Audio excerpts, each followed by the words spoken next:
Shark conservationist, filmmaker, and photographer Jalil Najafov was on a great white shark expedition in Mexico and could not believe his eyes when he noticed a 15-foot shark with a huge circular scar from a bite mark, the size of which he had never seen before.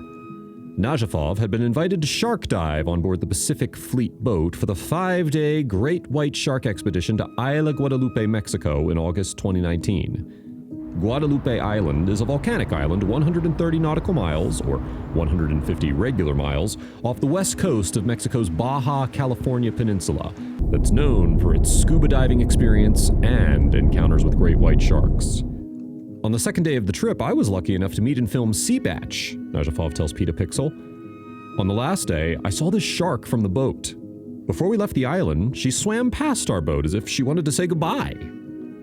After spotting the scar, Najafov conducted a dive underwater in a cage to get a better photo of the mark with his GoPro Hero 7. The scar on the passing shark sparked a heated discussion among the team. The filmmaker was very surprised to see such a huge bite mark. He understood that it was a shark bite, but could not believe that it was as big as it was. I guess that it was an act of aggression, since mating usually leaves scars in the gill areas, he reasons. I knew that I had filmed very rare footage and it could go viral on social media. The shark photographer used multiple cameras and ended up losing track of the memory card with the bite mark photos on it. When he finally found the card on July 17, 2021, he posted it on his Instagram to ask his followers their thoughts.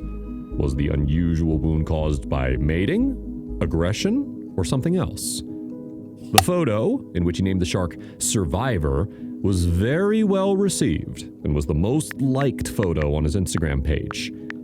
He sent this photo to the company that distributed his content to the media, but they were not interested in distributing this particular set. On December 13th, 2021, the diver published other female shark photos with mating bite marks. On rare occasions during mating season among sharks, Najafov explains, mating scars appear on female sharks' bodies due to male sharks biting to hold on to them. The video of mating scars on sharks went viral, and I started receiving media inquiries for more information on the subject, says the conservationist. I thought it was a good chance to show the real bite marks. Before I posted Sea Batch, Survivor, again on my page, I decided to ask my friend, scientist Dr. Tristan Guttridge, who's the VP and director of marine nonprofit Saving the Blue and Discovery Channel Shark Week presenters' opinion. And his answer was the same as mine. So I posted the photo and it went super viral. Michael Domier, another friend and Shark Week presenter, who is president and executive director of the Marine Conservation Science Institute, also felt it was an attack from another shark. The shark diver believes it to be a bite mark, as this is a scar on the shark's underside that shows the circular shape of the jaw. It could not have been from getting caught by a boat's propeller or rocks because of the circular shape. Sharks frequently change their habitats, but are not territorial by nature. Evidence shows that great white sharks assume dominance hierarchies around feeding territories, and the largest sharks usually get the best hunting spots. Sharks live in harsh conditions, and therefore the showing of aggression is quite normal for the species. They often fight for prey during the mating season and to protect themselves from larger species. Regarding many comments on social media that they believe this scar could have remained from the shark's juvenile period, given the speed of wound regeneration in sharks, such a theory is incorrect, says the shark enthusiast. It has long been noted that sharks' wounds heal remarkably very quickly. I have seen photos of injured sharks before and after injury from other photographers. Another theory from the comments is that the scar is from a killer whale bite mark, but the shape of the orca's jaws and teeth is different, Najafov says. I think this shark's scar is about a year old, and it was the result of a bite from another great white shark. It's hard to say what size this shark could have been. We will try to draw a 3D model of the great deep blue shark, which is a female great white shark estimated to be 20 feet long and is said to be over 50 years old, and see what bite size she could leave on a shark of this size. Of course, there may be white sharks larger than the deep blue that have not appeared in front of humans. I don't believe in the megalodon, literally big tooth theory, as many are now publishing it. Unfortunately, we will never know for sure what happened to Seabatch. The only thing for sure is that the bite was massive.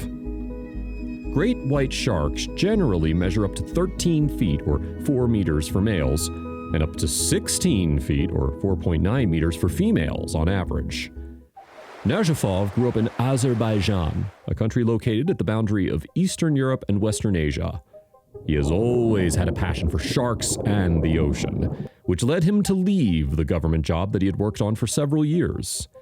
He soon found himself traveling, and 6 years ago, he dedicated his life to filming and photographing sharks in their natural habitat. Today, he often stays in the United States, but his hometown is still in Azerbaijan.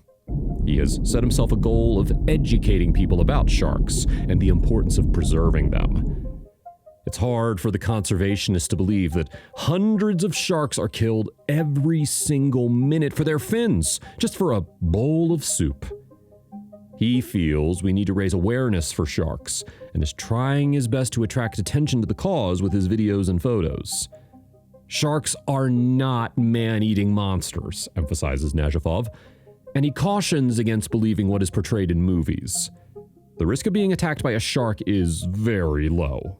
But of course, it depends on what species one swims with. He advises divers not to forget that they are among wild animals.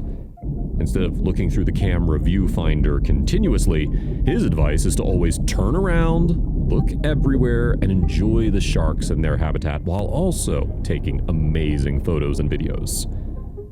The underwater explorer uses a shark cage only in Isla Guadalupe, Mexico. In most other places, he free dives and is generally 2 to 5 meters or 7 to 16 feet below the surface.